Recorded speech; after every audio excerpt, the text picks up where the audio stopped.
your millions from Netflix for no one knows what. Put it with the rest of them. Is there anything that you would do differently? Yes, I would ask people to tell the truth. It's so nice to have you back in London, Meghan. I've missed our little lunches.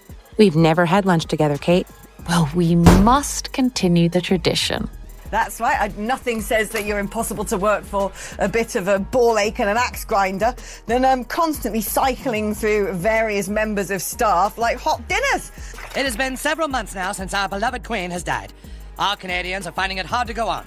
All Canadians, that is, except for our first guest, the Prince and his wife. And after the comedy of errors that was American Riviera Orchard and the ongoing chaos of Manic Meg's scam jam car crash as ever, perhaps caution is called for. Everyone says they don't have time to make homemade meals, but if you just have 3 nannies, 2 butlers, a housekeeper, a driver, and a full-time personal assistant, you have all the time in the world. Stop making excuses and start moving snacks from one bag to another. What if I told you, darling, the nightmare Prince Harry thought he had finally shaken off is creeping right back around the corner. Oh yes, just when the dust seemed to settle after that first explosive South Park parody, insiders are whispering that it's about to get messy all over again. Remember the infamous worldwide privacy tour that had the whole world laughing, gasping, and clutching pearls at the same time? Well, buckle up, because Trey Parker and Matt Stone are reportedly sharpening their knives for round 2. This time, the whispers say the target is none other than Meghan Markle's eyebrow-raising pregnancy video. Can you even imagine the chaos? If the first parody rattled the Sussexes, this one could make that look like a warm-up act. Babe, time to do our daily $250,000 sponsored Instagram post for Del Taco. I shouldn't have left the made-up nonsense. When was the last time you twerked, Alex? I don't think I've ever twerked in my life. You must have. Really? I genuinely mean that. If there's any footage that ever comes out of me twerking, I'll pay for all your pints one night. How about that?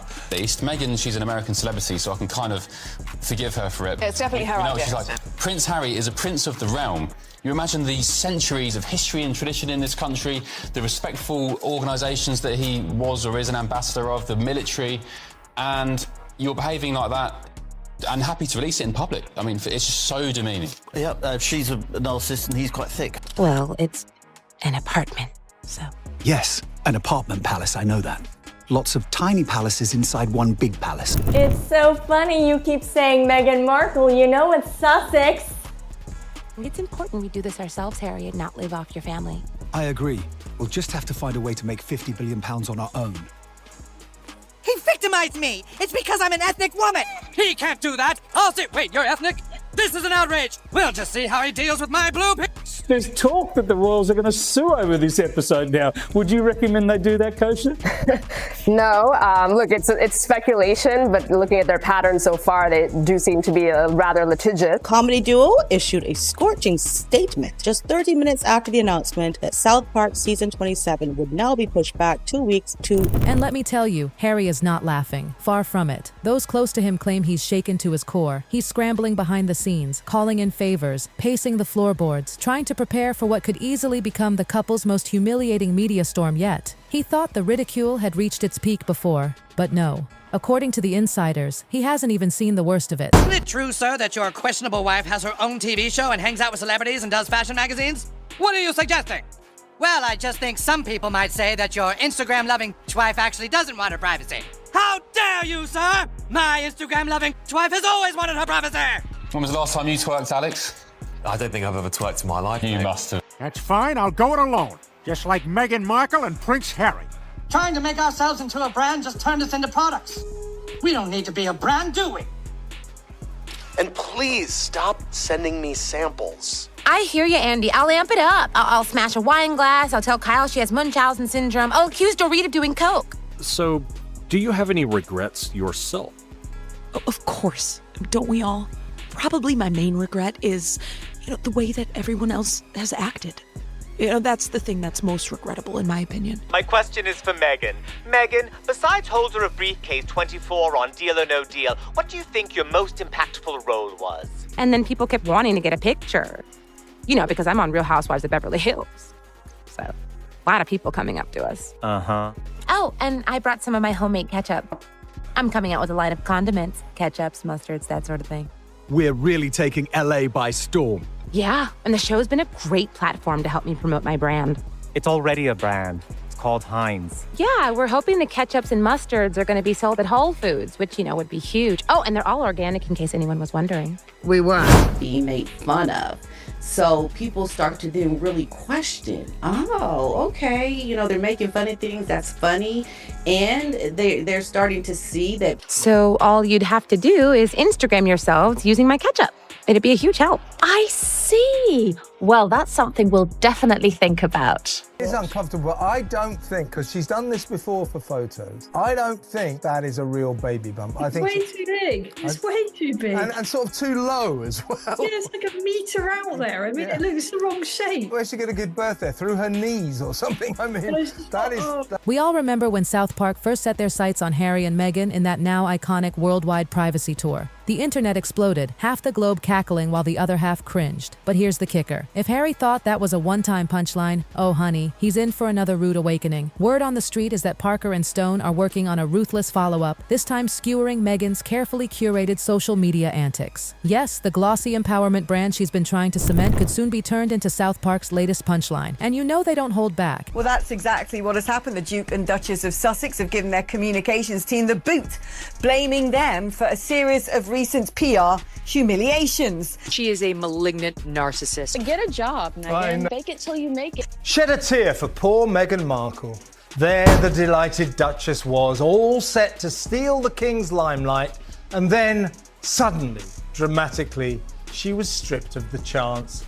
Damn! Harry and Meghan are their own worst enemies. Well, that means perhaps she'll take solace in her own expanding opportunity. Unlike for Harry and Meghan, who yet again seem to have axed their entire staff body. But to the world, it's just, what has she been doing? Does she work? As opposed to, oh my gosh, I work so hard. It has really upset Meghan Markle. Like the gross disrespect to the intimacy and privacy of marriage and childbirth. Okay, then you must be in the national system. Oh yeah, is this you? Sorority girl, actress, influencer, victim. Yeah, that's totally me. So you hate journalists? That's right. And now you wrote a book that reports on the lives of the royal family. Right. So you're a journalist. Inside Montecito, panic, full-on panic. Staffers whisper the mood is tense, like code red crisis mode. We're talking legal strategy meetings, endless tense phone calls, Hollywood allies looped into frantic discussions. Harry's reportedly spiraling, desperate to find a way out. But if you know South Park, you know the worst is yet to come. Once they get their teeth into something, they don't let go. Don't you see, Butters? Teaching people to think of their brand just makes more people like them. This whole thing is wrong. They're telling you guys to reduce yourself into products. Hey guys! So funny bumping into you. Yeah, I mean, we all live here now, so not that funny. We're just performers instead of human beings. He's right. Trying to make ourselves into a brand just turned us into products. We don't need to be a brand, do we? We couldn't get jobs and we ran out of money. We ate chicken out of bowls and rode in big cars full of smelly people to something called work. Every day was a new nightmare. Hey! You ever heard of a thing called privacy? Yeah, nobody gives a shit. Will you two just shut up and go away? Let's have a bit of a laugh at Harry and Meghan's expense because I've finally caught up with this South Park episode. It's quite vicious in a way, but quite funny as well. What matters is what we have on the inside. Time to do our daily $250,000 sponsored Instagram post. I shouldn't have left the made-up nonsense. Harry and Meghan have got the South Park treatment. The episode has just gone to air in the United States. These two are not sincere people. They say that they want... Those close to Harry say it feels like deja vu mixed with dread. Imagine this. The Duke of Sussex rewatching that original South Park episode over and over, trying to predict just how savage this next one might be. He's said to be running through scenarios with attorneys in both London and LA, privately admitting that parody protections are ironclad, yet still wondering if maybe, just maybe, a preemptive complaint could soften the blow. He knows he can't stop the episode from airing, but he's desperate to dull the punch somehow. First time that criticizing the duplicitous Duke and her awful wife was acceptable, especially in the entertainment industry. Now, we know that the episode... What happened to your ring? I gave it to the working people. We're the working people. Ooh, remind me to tell them the story about when I bought milk. I think you just told it. Who's that? That's your nephew, Archie. You're pulling my leg. Why have we not met before? You've met him like 1,000 times. Where's this beloved privacy that they talk about? Yeah. We want privacy! We want privacy! They don't want attention. This is just so attention. This is all about her. Right. It's not about... Hey, can you two keep it down? Hey! You ever heard of a thing called privacy? Over, under, around and through. Meet Mr. Bunny Rabbit, pull and through. I did it. Good job, Harry. It's so funny, too, that you keep calling me Meghan. You know, it's Meghan now. I feel like the focus is starting to shift off of me. Maybe in editing you'll fix it. People were saying meh. It's not meh. It's pronounced me.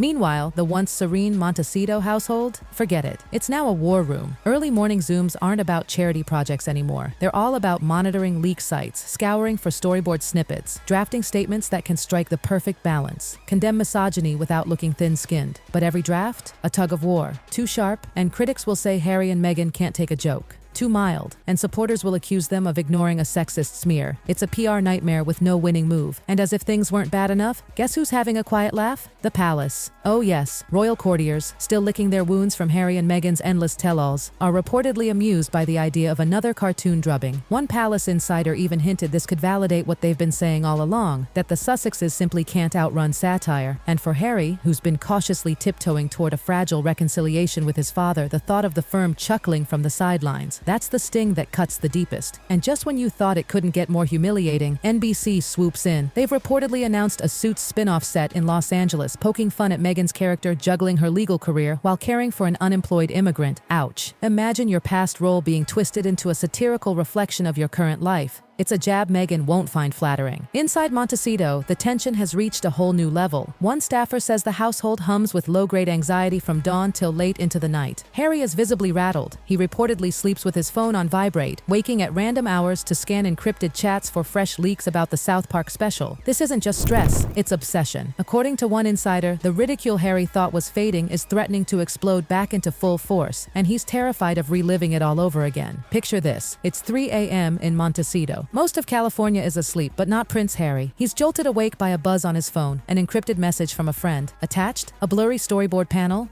And oh boy, what a scene it showed. A red-haired prince fussing with a lighting rig while Meghan wheels a rubber baby bump across a hospital set. The imagery was so on the nose, it left Harry rattled. He reportedly fired back a single desperate text. "This can't be real." But the panic didn't stop there. Within minutes, Harry had already placed 2 frantic calls to London, begging PR veterans to reassure him. Yet the advice from across the pond, it only made things worse. One seasoned aide bluntly reminded him, royals don't sue over satire. Why? Because every attempt to muzzle parody has only ever backfired spectacularly. If Meghan's legal team dared to send Paramount a cease and desist, Trey Parker and Matt Stone wouldn't just ignore it, they'd probably turn it into a punchline for their next episode. Can you imagine them reading a royal lawyer's letter on air with Cartman's voice? The implication was brutal. Silence, however humiliating, might actually be the least damaging path. But to Harry, silence feels like surrender. So what does Harry do? He paces, back and forth across his Montecito garden lawn, earbuds blasting meditative playlists while he mutters through possible talking points for a potential emergency sit-down interview.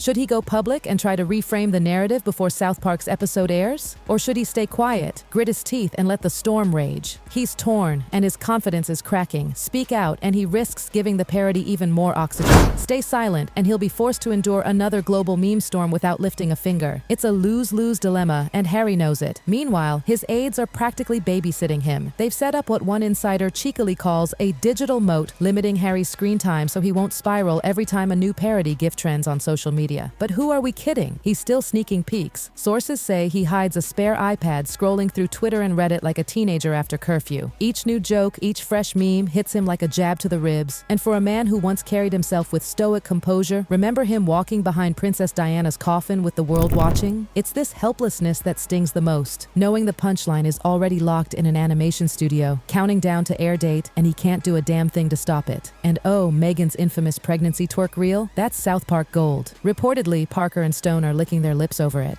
Why? Because it's the perfect cocktail they thrive on. Sincerity, spectacle, and social media grandstanding all rolled into one. According to someone who claims to have seen an early draft, the segment's working title is Respect Our Pregnancy. Picture this. A spoof Netflix set, Meghan rehearsing dance moves under perfect lighting, assistants buzzing around adjusting ring lights, while cartoon Harry hovers anxiously with a clipboard mumbling about more empowerment. It's brutal, it's specific, and it cuts right to the heart of Meghan's brand. Classic South Park, right? They're not just mocking a single video, they're dismantling the Sussex aesthetic altogether. That carefully curated image of authenticity, the polished brand of vulnerability and empowerment, it's being flipped into farce. Meghan wanted the clip to look like a spontaneous celebration of motherhood. South Park? They'll make it look like a staged PR stunt. Rumor has it the writers are calling Meghan's bump the pillow of truth, with subtitles flashing scripted moment every time it jiggles. Subtle? Not at all. Effective? Oh, absolutely. One storyboard panel supposedly shows Cartman Kennedy, the satirical studio boss, yelling, "Cue the tears, we need vulnerable sparkle," while bribing cameramen with oat milk lattes. Can you see it? It's relentless. The show is apparently recreating behind-the-scenes moments Meghan never wanted anyone to see, only exaggerated with South Park's trademark sledgehammer humor. For Harry, this is the real nightmare. Satire cuts deepest when it mirrors whispers you're already desperate to silence. He's spent months brushing off claims that Meghan's pregnancy video was staged, insisting it was just two excited parents capturing joy on their phone. But South Park? They're planning to rip that defense to shreds, showing lighting rigs, call sheets,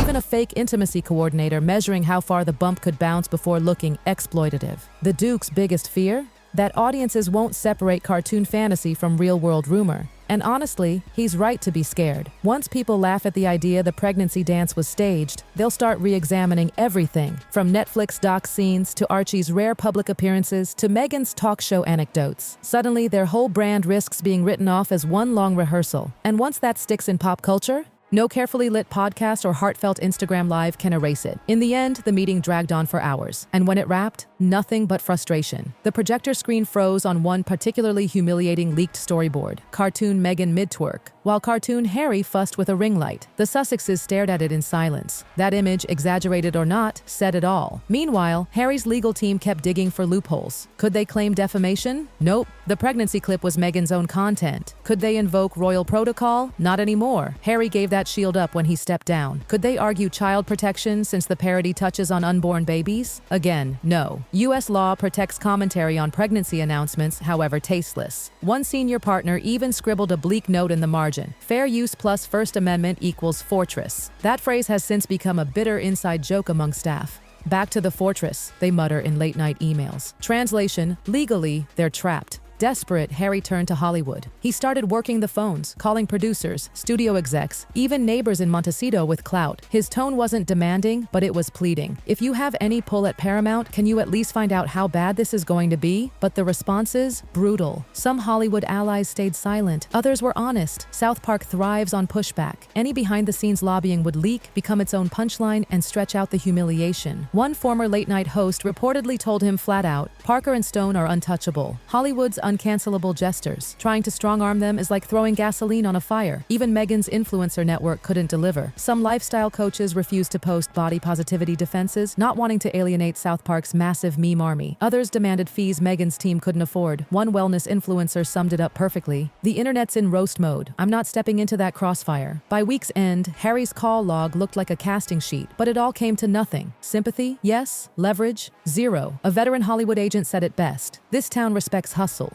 South Park's hustle just outranks theirs." And back in London, the palace was watching. Oh, they were paying attention, tracking the whispers, smirking at the headlines but refusing to step in. Courtiers reportedly agreed on one firm line: no comment on satirical programming. Translation: the Sussexes are on their own. For Harry, that was another stab to the heart. He's been trying, slowly, cautiously, to mend things with his father. A tentative visit here, a gentle charity idea there. But now, a second South Park lampoon could reset all that fragile progress back to zero. So here we are, a Colorado animation house versus a California compound. Free speech satire versus reputation management. In just weeks, we'll see it unfold. Will this be another fleeting laugh in pop culture's endless churn? Or the moment Harry and Meghan's brand gets permanently locked into caricature? Because once South Park brands you, it sticks. And no royal title, no Netflix deal, no glossy podcast can erase it.